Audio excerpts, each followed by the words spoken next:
La realidad es que para nosotros no hay nada más enriquecedor con nuestros clientes y con la gente que se acerca a la marca que hacer lo que nos gusta más, que es manejar y contar estas experiencias que nos gusta crear con nuestros autos. La industria del automóvil crece a pasos agigantados, también es una industria que está en constante movimiento y en constante evolución. Somos una marca japonesa que siempre está pensando en una manera muy humana de hacer las cosas. Todos nuestros procesos son procesos muy centrados en los seres humanos, for humans, by humans. Ese es nuestro lema. Hoy nuestra tecnología base se llama Human-Centricity. Esto tiene todo que ver con la manera en la que nosotros como conductores nos acercamos al auto, lo vemos, lo sentimos, lo olemos y que al final del día pues se convierte como de alguna manera en nuestro aliado del día a día, ¿no? Que es una de las cosas más importantes para nosotros. Así que muchas gracias por acompañarnos.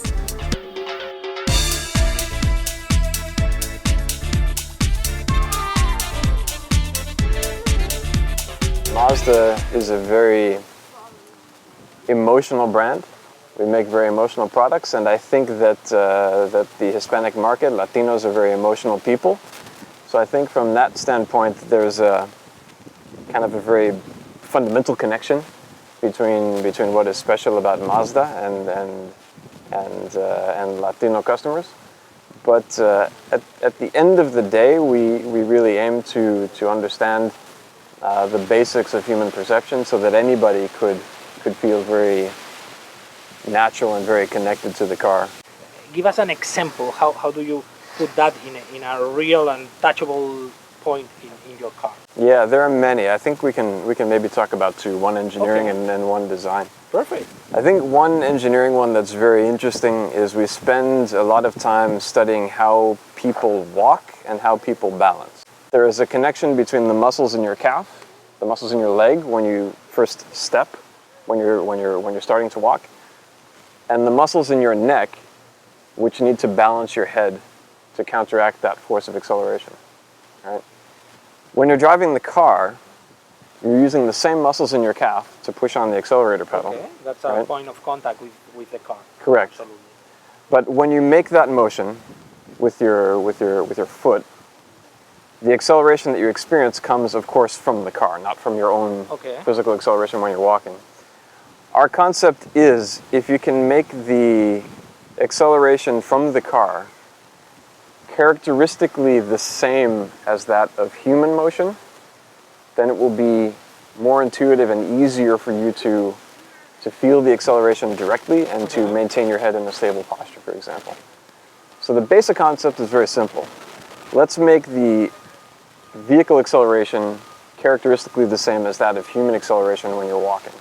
They're going to make you feel more in contact with the car? It feels more direct. Safe? Direct, okay. More direct, more intuitive. Okay. Right. And I think the other way that we talked about kind of connecting to people, I think is very easy to understand in the styling, the design. Okay. So for example, the dies or the tooling that we use to stamp the sheet metal, we hand finish those tools by hand to get the kind of most pure expression of the surfacing in the production sheet metal that we see in the original design concept. Another really cool example is that we've programmed the robots in our production facility that do the painting to paint the cars in a manner that is the same as a human painter, a human master painter would do so. So for example, the robots don't move in a very linear, most efficient way necessarily. We've replicated the flow that a human painter would use to apply the color in a way that is kind of considered the form or the surface that the paint is being applied to as well. So especially with metallic colors like these, the soul red crystal and the machine gray, the way in which the metal flakes in the paint lay on the surface changes the way the light reflects off of it. If you could see a car painted, let's say, linearly or the optimized way to move the robot against one of these cars, you will see the difference? You can see the difference, especially in how it reflects natural sunlight in a situation like this. But when we apply the paint in that manner, it accentuates the surfacing, the curvature of the sheet metal. And that's really what brings the shape to life when you see it outdoors with natural reflections and natural sunlight. like this. So literally the car is created from start to finish by human hands. As a planner, I think you could tell us about the future. Okay, we were expecting the cars to fly for 2020, Right. and we still have 2020's cars that they go. They still look the same, yeah. More or less the same. Yeah. Well, how do you see the future of the cars, or the future of the design, and this connection between the car and the user, or the driver, or the customer? That's a great question. There's a lot of, I think, attention in the industry nowadays towards automation. And Okay. what kind of functions can be, how can the driver's function be replaced in some manner by the performance of the car? We fundamentally see things in a slightly different way. We really approach this from a belief in human potential, right? The belief of the driver. And we create the conditions to put them in control of their destiny. So we want to give more control to the driver and develop the car in a way that works the best with them, most collaboratively with them. So we see the future of autonomous systems or autonomous functions as supporting that goal. For example, how can we have systems that run in the background that can take over in the event of a dangerous situation, or if we have a driver that's distracted or for whatever reason incapacitated, how could we then step in to keep them safe, but not necessarily to do all of the work of getting the driver from point A to point B.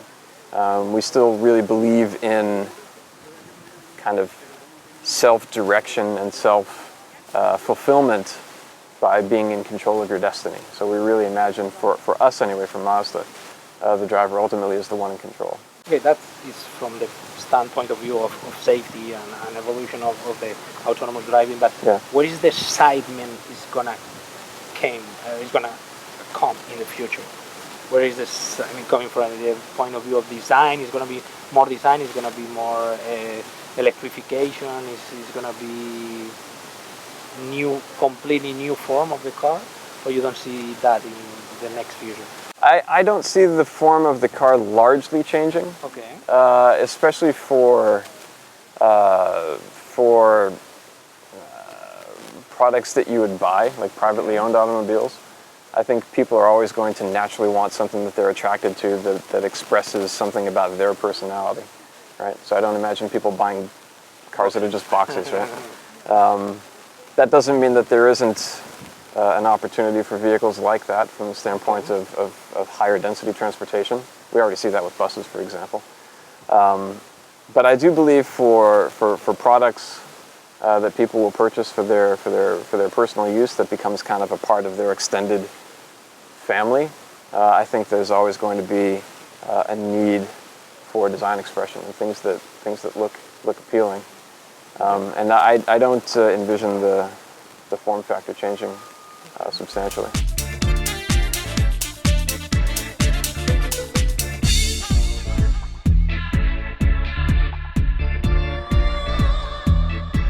The cars are really fantastic to drive. I mean, we really sweat the smallest details to make the driving experience really engaging and intuitive.